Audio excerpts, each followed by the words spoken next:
Cash-a-maniacs.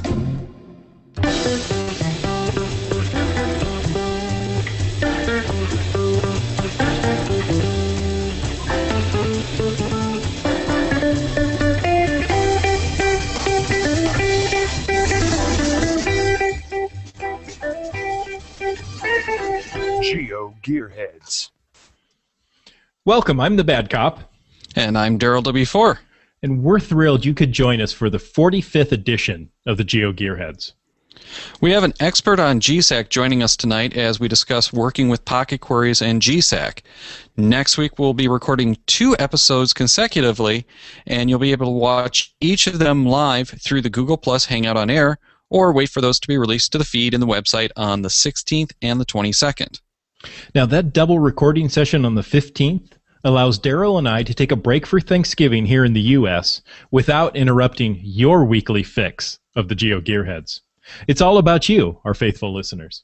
So if you've been wanting to watch us record live, this might be a great chance. The first session will start about 6:10 p.m. here in the Pacific time zone, 9:10 p.m. in Eastern time zone. That's 2:10 a.m. UTC for all those who don't know what time zone they're in, on Friday the 16th. The second session will start about 40 minutes later, depending on how long that first recording runs, and we won't start that until at least 6:45 p.m. Pacific. And both of those should be fun shows. For episode 46, which is going to be the first one, we're talking with Dayspring about his totally tubular caches. The second will be on prepping gear for geocaching you might be giving as gifts to fellow cachers, and that's one's going to be with the host of the Geocaching Podcast. Then, after those, Beta.48, that's the one you've all been waiting for, and we'll record that on the 29th. This is our 7th randomized show. That's the last chance to get your feedback in on the gift drawing. For those in North America, GeoMate for Geocaching, Brand 44 Colorado, is donating a GeoMate Junior with Update Kit, a GeoMate Large Log Cache, or a GeoMate Gnome Cache. Contributors anywhere in the world have a chance to receive the Magellan Exploris GC donated by Magellan, or one of the several prizes we're going to be throwing into the mix. Time is running out to get in the drawing for those gifts, though. You'll want to call or write in a comment or question by November 28th, and if we use it on your show, your name will be dropped in the drawing during that next randomized show, and we've already received 1 comment for that show. Make sure to include your geocaching.com screen name and your home location, like Fredericton, New Brunswick, on all of that feedback, no matter which show you're sending in the comments for. You can email those to geogearheads@cacheamaniacs.com or call the voicemail line at 206-350-3647. Now, we've given you the list of shows through the end of that entry period, and there's that Totally Tubular with Dayspring, the Gear Gifting Guide with Head, Heart, Hat, and X-Punk X, then that final randomized 7 show. So there's a good range of topics, really just anything on which you can send in feedback for. Now, as we mentioned last week, this show's topic came from one of those submissions, and we got in touch with one of the cachers best known for his GSAK events. So let's welcome VB Pad to the show. Hi guys, how's it going? I'm glad to be back on a podcast, especially talking about GSAK. This is one of my passions when geocaching. Yeah, I recall talking with you back on Cache-a-Maniacs 222. Sorry, that was 221, actually. That was more than a year and a half ago. For those of you who might not have caught that episode, could you share a little bit about your background with GSAK and those GSAK events that you're well known for? Well, GSAK, as anybody that has dealt with any large number of caches, is the best program out there for any Windows PC. I've been working with it for at least 4 years, and while I'm not the original programmer, I will say I'm a pretty good expert about just about everything in it. I put on two other GSAK events. One of them was an introduction to GSAK in my hometown in Fredericton, and then a couple of coffee meet and greets that we've had along the way to answer some questions. The next one coming up is out here in Regina that is going over some of the more commonly used macros and database maintenance issues. Nice. If it wasn't so far away, I'd go there myself. I love GSAK, but I've fallen away from it. But we'll get to that a little later. We do have some feedback, so we'll kind of start off this episode with a question from, and I hope I'm pronouncing it right. I'm going to go with Ha Kuing of Orlando, Florida. Daryl W4 and the Bad Cop. I have a couple of questions about GSAK. You've talked about some of your workflow on GSAK on the past shows, but I still have questions about how to more efficiently manage PQs and the care and feeding of my databases. For my main caching area, I have set up 6 different PQs that I update on a rotating basis and download to GSAK using the Live API. The 6 PQs are created by drawing a 45-mile radius from home, and again dividing them by date place so I can get all the caches in the area. I've moved the found and archived or disabled caches to their own database and have numerous separate databases for places I go when visiting relatives or go on vacation, for a total of about 22 different databases.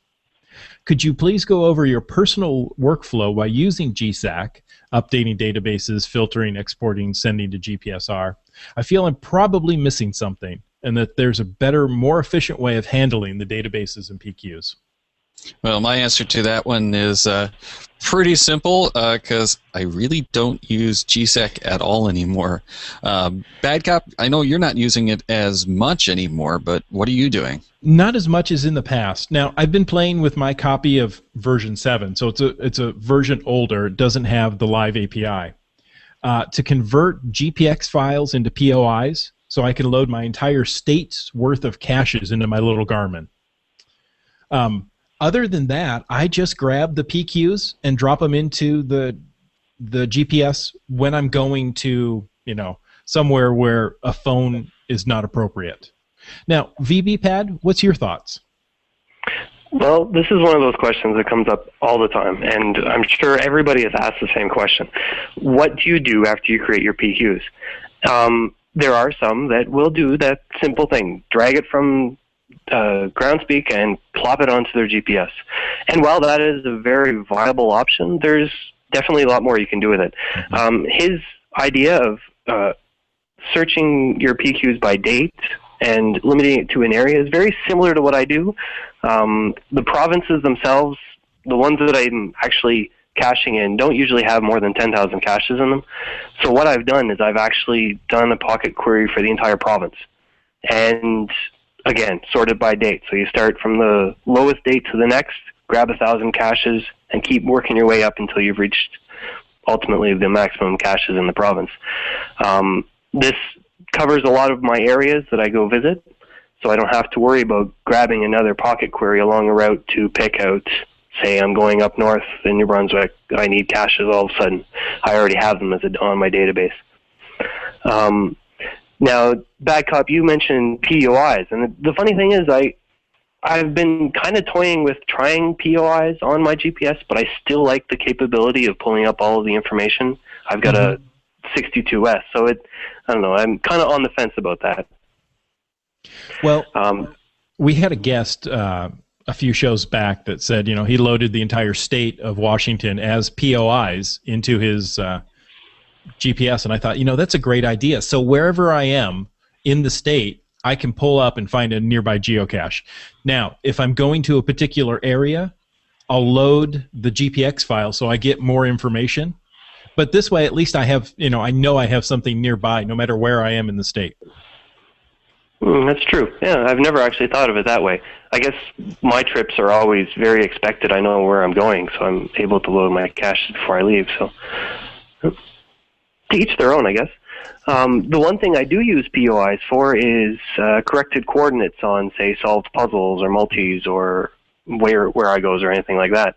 I'll load the cache itself, say the unknown, into my GPS, and a POI follows it behind, which brings an icon that identifies it on my GPS as being solved. So if I look at an unknown and I don't have that icon, then I ignore it. And that's one one of the functions in my most favorite macro, which we'll get to in a second. Yeah, that's something for a little bit later on. But what are you doing to actually plan out the pocket queries for people who want to keep that whole section of their town or state or country, whatever it might be?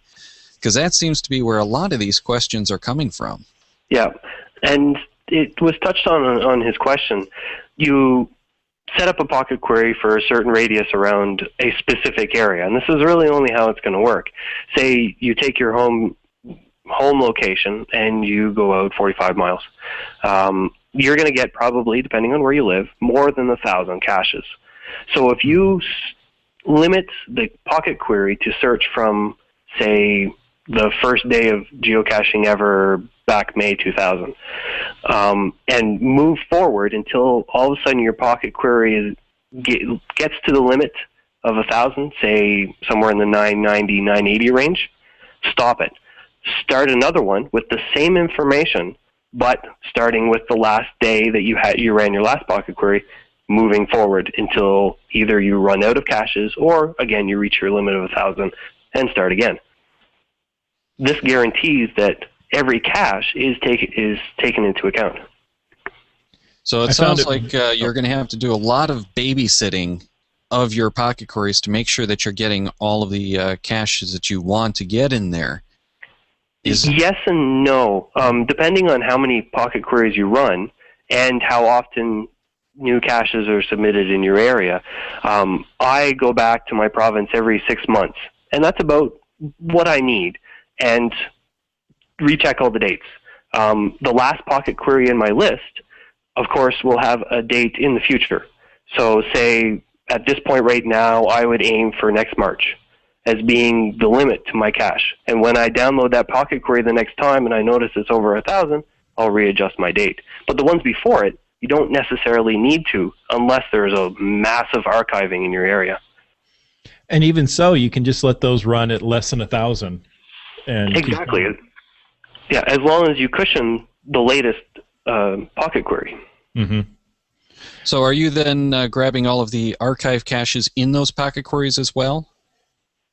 Obviously not in Bad Cop's case, version 7. Mm-hmm. What you do when you load all those pocket queries into say, your home area database, you run a status check.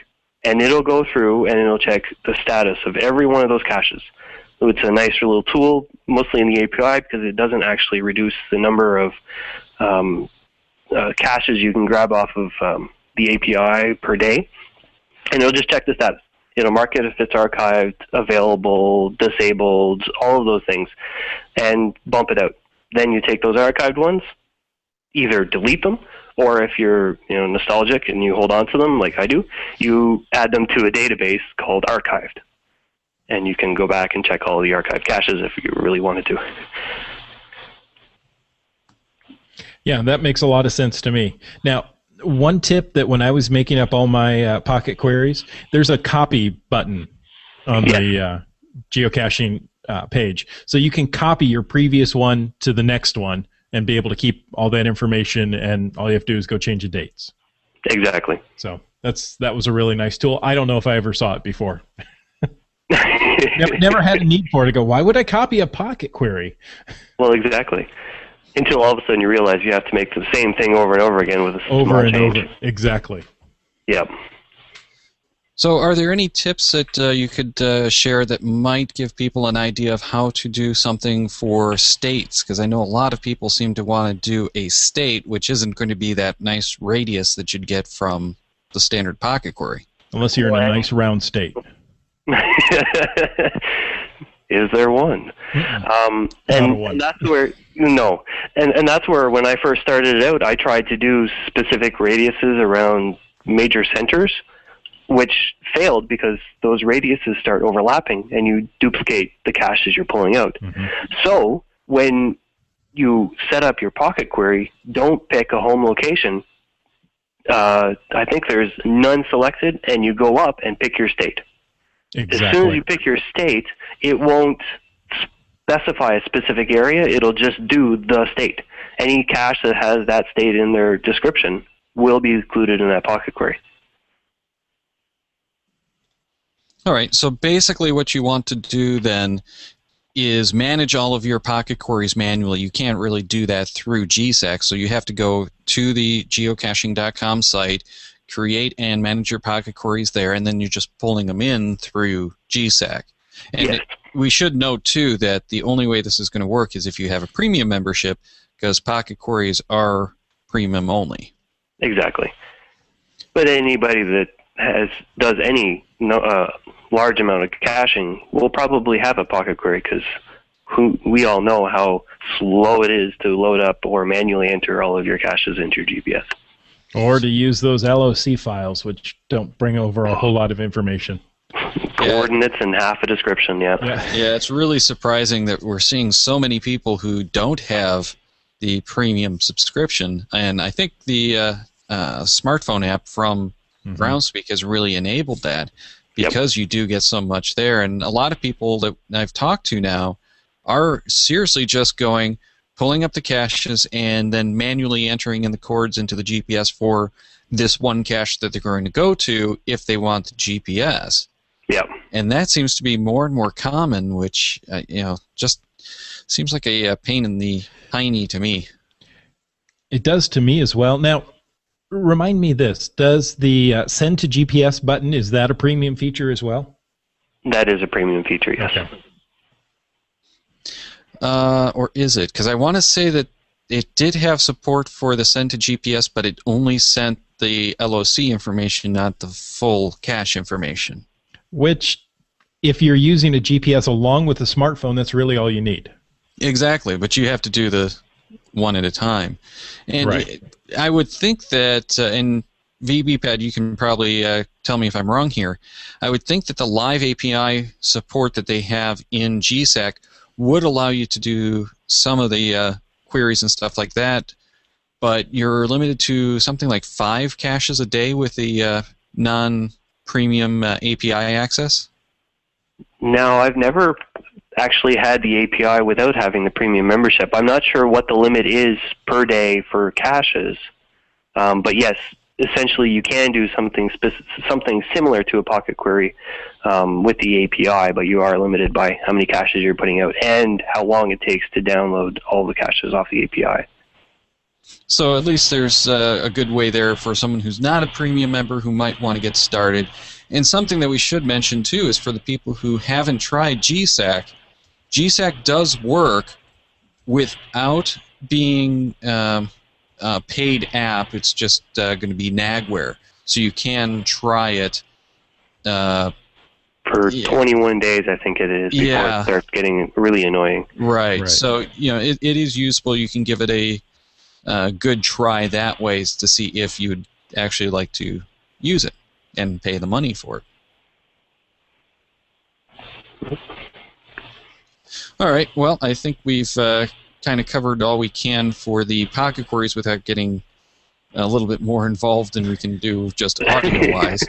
So let's move on to some feedback from the bear. But before we do that, we got to drop our I'm going to butcher the name too, so I'm not even going to try it. I'm going to drop our listener's question into the hat for that. And thank you for suggesting what turned into a full show topic.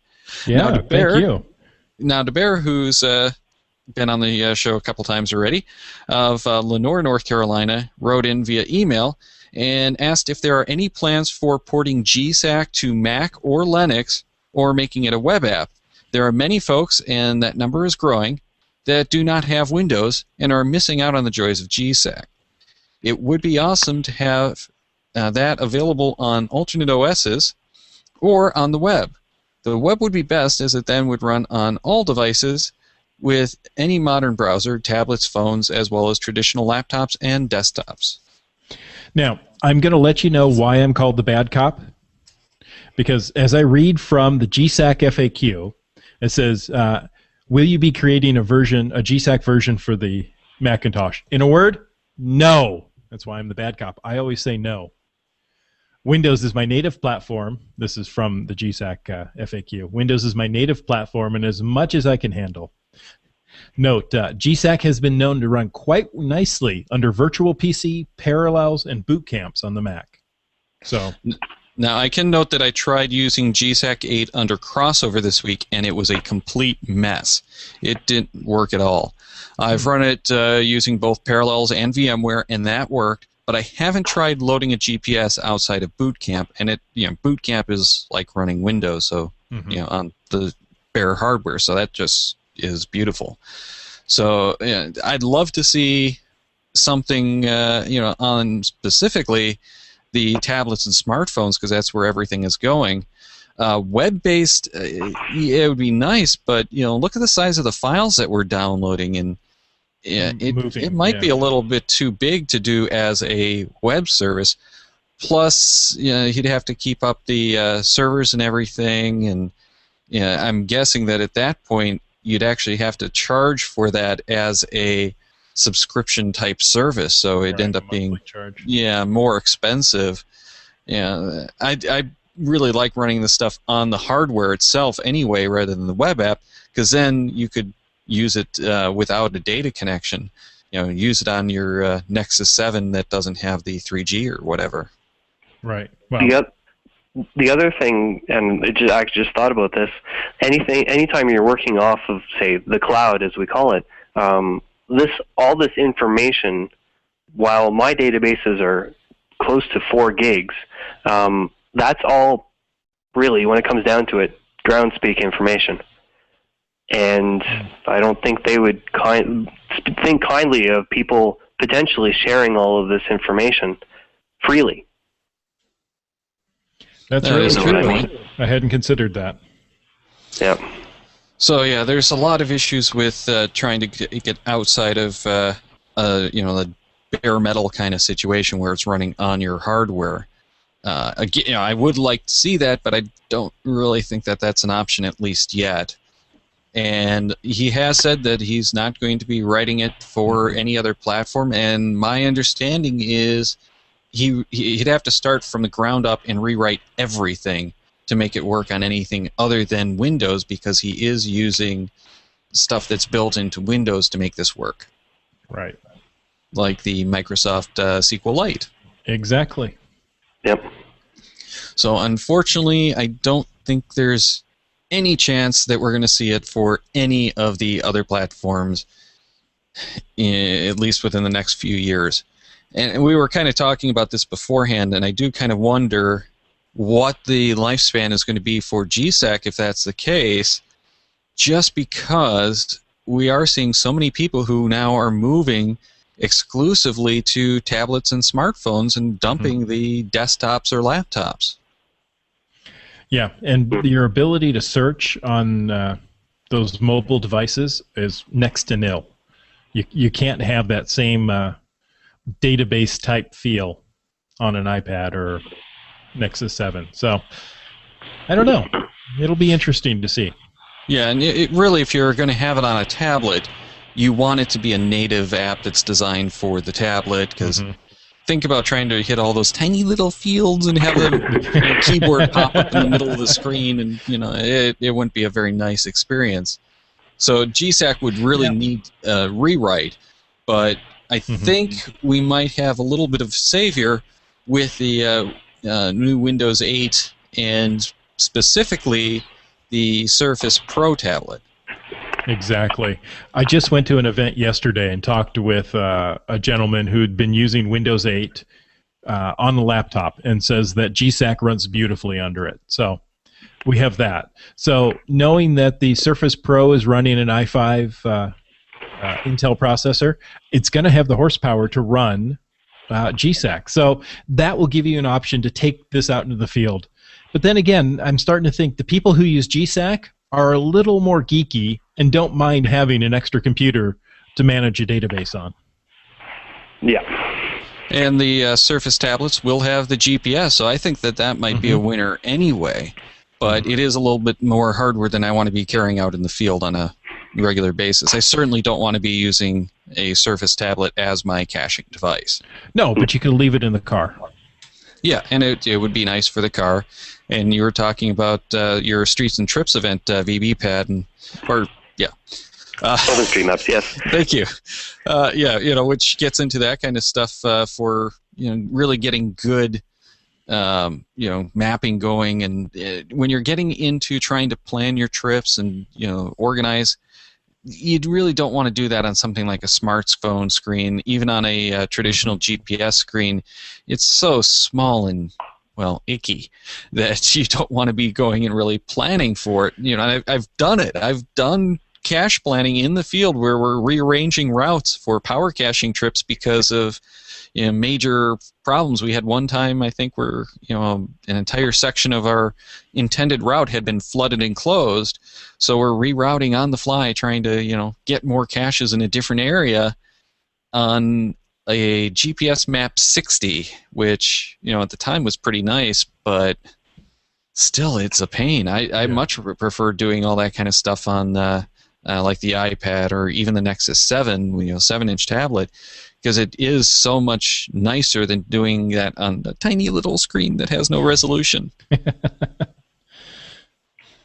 All right, well, we've got one more bit of feedback, which is a voicemail, so why don't we get to that before we wrap up?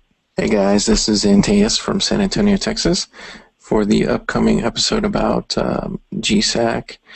I was wondering, what is your favorite macro or macros, and what do they do? Well, I'm not too much into the macros. I was using the DeLorme macros, but I can't seem to make them work in version 8, so I'm thinking either there's something wrong with my copy or the macros haven't been updated, but I really haven't had a chance to look at it. And the only reason we use that is to validate that some of the people who find our DeLorme cache have actually found all of the caches that they need to. But that's the only thing I use. VBPad, you were mentioning that you had a bunch of macros that you like. Oh, definitely. Actually, looking at it now, I have 29 on my list that are sitting in my macros directory, but there's 3 specifically that I use all the time. One of them is called the Google Map version 3, and it seems to be the best way to visualize caches inside a database. What it does is it loads anything that you've got filtered or anything that's sitting in your database right into a Google Map. And it's very similar to looking at the Groundspeak website with all of their caches located on a Google Map. This allows me, say, if I'm planning a road trip, to do a cache along a route, load it into the map, and an added feature of all of this, each time you click on a cache, it allows you to add a user count, which is basically counting from 1 till whenever, say, along a route. So I'm going to do this one first, this one second, this one third, on and on and on. So right there in the map, you can plan your route without even switching back to GSAK. The next one, obviously, is I have a Garmin 62S, so I use the Garmin 62S loading cache macro. This allows me to, obviously, load my 62S. But it also gives me the added benefit of adding, say, all the attributes onto the log page of the description of the cache. So as soon as I load up the log page on my GPS, the first thing I see is a list of all the attributes. Another part of this is that allows me to add, say, corrected coordinates to my, say, unknown caches, multi-caches, anything that you've corrected a coordinate for. That way, when I'm looking at my GPS and I see an unknown, if it doesn't have the corrected coordinate symbol, I ignore it. Now the third one, and it's sometimes used, sometimes isn't, is the send images, because the 62S supports loading images into the GPS for each specific geocache, and this streamlines the process, because if anybody's ever tried to do it manually, it takes forever, and it's very, very annoying. Now, what are some of... That basically rounds it up. Like I said, I have 29 sitting in my directory, and I use one here and there, maybe to tag counties or something like that. But really, there's a lot of macros out there. Many are useful. Some of them are kind of dinky, but those are the 3 that I use the most. Well, good deal. Now, the only ones I use are to verify challenges. So, if you found all the caches within a certain date range in this area, those are out there. So that's what I'll use them for. But other than that, I don't use too many.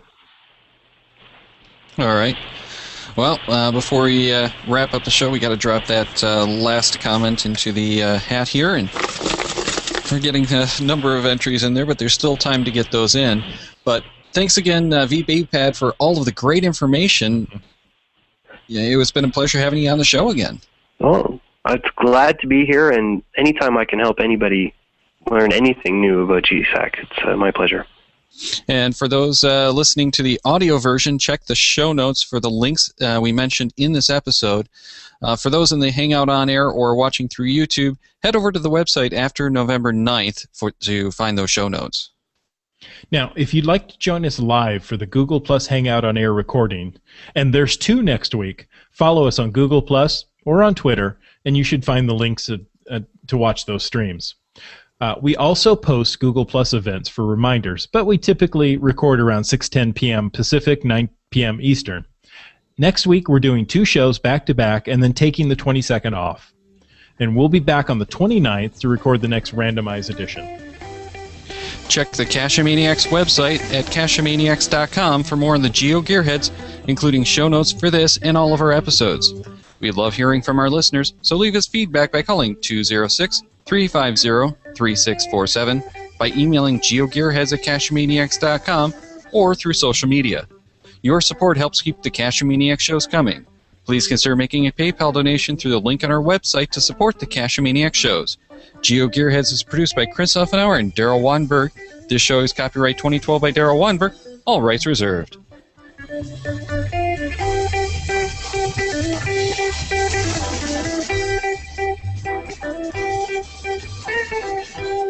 Cash, we're the Cacheamaniacs.